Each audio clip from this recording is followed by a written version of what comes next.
Welcome to Kenton Teaches. Enjoy the video. In this video, I will explain how to play Old Clash of Clans full guide. First, locate a reputable legacy APK and verify its checksum before downloading. Next, back up your current account and game files to prevent accidental loss. Then, prepare your device by enabling safe installation methods or using a virtual environment. Finally, follow the installer prompts and confirm permissions so the game runs smoothly and securely. In this video, I will explain how to play Old Clash of Clans full guide. Start by creating a secondary Supercell ID to test the legacy client without risking your main village.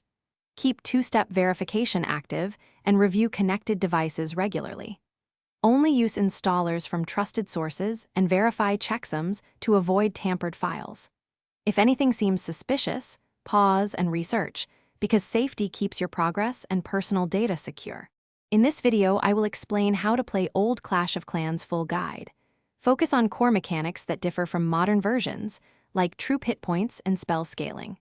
Revisit classic attack strategies such as mass balloons or hogs where they were historically strong. Adjust build orders to older upgrade costs and practice timing in friendly challenges.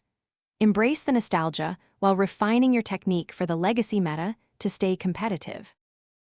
Thanks for watching. Please subscribe if this video was helpful.